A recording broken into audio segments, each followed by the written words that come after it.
Captain. Oh. Good morning. You're just the man I want to see. I thought I'd see how you all were. Oh, how kind of you. And thank you for seeing us through the crowd last night. Did you get home all right? We hated to leave you alone with that mob. Oh, nothing to it. In a storm, there's just one thing to remember. It will pass. Unless it kills you. You mustn't let yourself be too bitter. I'm trying, Captain. I'm trying. But I don't guarantee how I'll feel when I walk down the street with traitor branded on my forehead. Don't think Oh, about what's a it. word? A word can be like a needle sticking in your heart, Captain. It can dig and corrode like an acid until you become what they want you to be, really an enemy of the people. You mustn't ever let that happen, Doctor. Frankly, I don't give a damn anymore. Let summer come. Let an epidemic break out. Then they'll see who they drove into exile. When are you sailing, Captain? You really decided to go, Father? Absolutely. When do you sail? Well, that's really what I came to talk to you about. Why? Something happened to the ship? You see? We can't go. No, the ship will sail, but I won't be aboard. No. You were fired, too? Because I was this Oh, morning. Captain, you shouldn't have lent us your house. Oh, I'll get another ship. It's just that the owner, Mr. Vick, belongs to a party, and the party takes a certain position because Mr. Vick himself is really a very decent man. Oh, they're all decent men. Oh, really? He's not like the others. Maybe that's the glazier. Imagine, Captain, he refused to come all morning. Are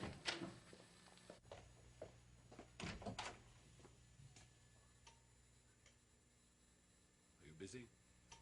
Just picking up rocks and broken glass. Come in, Peter.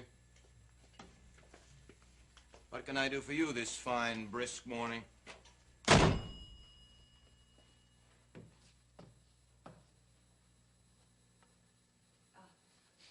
inside, Captain. Yes. I would like to finish our talk, Doctor. Be with you in a minute, Captain.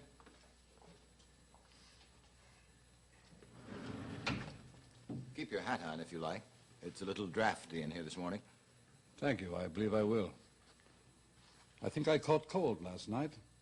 That house was freezing. I thought it was kind of warm. Suffocating, as a matter of fact. What do you want? May I sit down? Oh, not there. A piece of the solid majority is liable to open your skull. In here.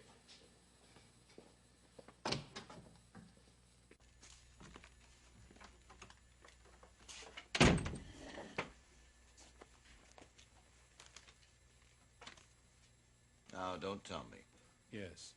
I'm fired. The board met this morning. Under the circumstances, there was nothing else to do, considering the state of public opinion. You look scared, Peter. Well, I haven't completely forgotten that you're still my brother. I doubt that. Thomas, you have no practice left in this town. People always need a doctor. A petition is going round from house to house. Everybody's signing it. A pledge not to call you anymore. I don't think a single family will dare refuse to sign it. You started that, didn't you? No. No, as a matter of fact, it's all gone a little too far for me. I didn't want to see you ruined, Thomas. This will ruin you. No, it won't. For once in your life, will you act like a responsible man? Why don't you just say it, Peter? You're afraid that I'm going to go out of town and start publishing things about the Springs, aren't you? I don't deny that. But if you really have the good of the town at heart, you can accomplish everything without damaging anybody, including yourself. What's this now? Just let me have a signed statement saying that in your zeal to help the town, you exaggerated and overemphasized. Put it any way you like, just so you calm anybody who might be nervous about the water. If you'll give me that, you've got your job, and I give you my word. You can gradually make any changes which you feel are necessary. Now, that gives you what you want. You're nervous, Peter. I am not nervous. You expect me to remain in charge while people are being poisoned? Thomas, in time you can make your changes. When? 5 years? 10 years? You know your trouble, Peter? You don't grasp even now that there are certain men you can't buy. I'm quite capable of understanding that, but you don't happen to be one of those men. What do you mean by that? You know damn well what I mean by that. Morton Keel is what I mean by that. Morton Keel? Your father-in-law, Morton Keel. I swear, Peter, one of us is out of his mind. What are you talking about? Oh, come, don't try to charm me with that professional innocence. What are you talking about? You don't know that your father-in-law has been going around all morning buying up stock in Kirsten Springs? Buying up stock? Buying up stock, every single share he can get his hands on. But I don't understand, Peter. What does that have to do with me? Oh, come now, come now, come I now. hate you when you do that. Don't just walk around gabbling. Come now, come now. What the hell are you talking about? Very well, if you insist on being dense. A man wages a relentless campaign to destroy confidence in a corporation. He even goes so far as to call a mass meeting against it. The very next morning, when people are still in the state of shock about it all, his father-in-law runs all over town buying up shares at half their value. My God. And you've got the nerve to speak to me about principles? And you actually believe that... I'm not interested in psychology. I believe what I see.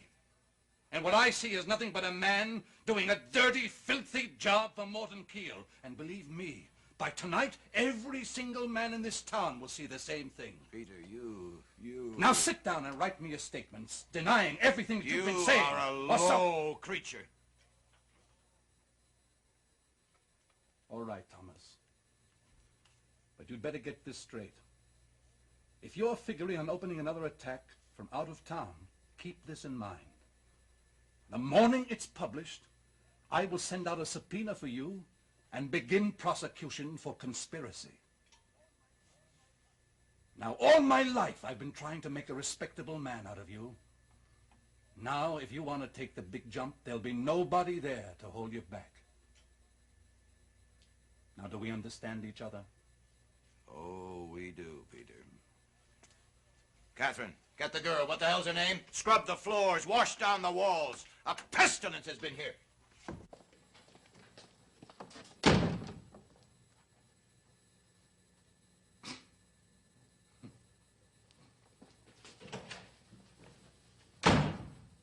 Morton, now what have you done? What is the matter with you?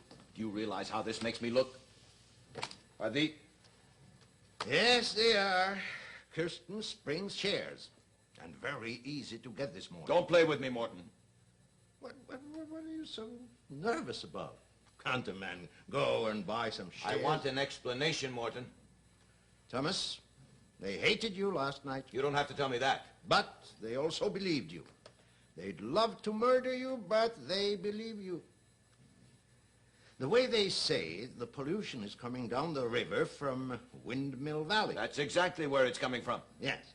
And that's exactly where my tannery is. Well, Morton, I never made a secret to you that the pollution was tannery waste. I'm not blaming you. It's my fault.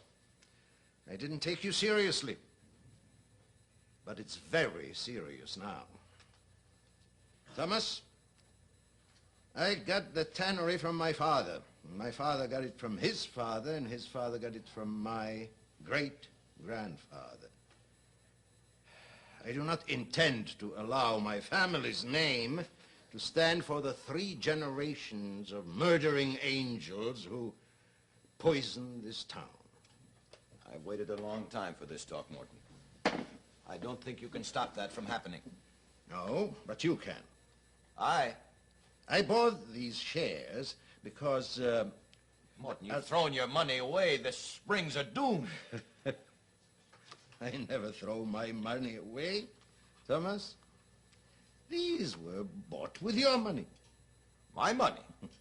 You've probably suspected that I might leave a little something for Catherine and the boys. Well, naturally, I hoped you would. I decided this morning to invest that money in stock, Thomas. You bought this junk with Catherine's money? People call me Badger, and that's an animal that roots out things, but it's also some kind of a pig, I understand. I lived a clean man, and I'm going to die clean. You're going to clean my name for me. Morton. Now I want to see if you really belong in a straitjacket. How could you do such a thing? What is the matter with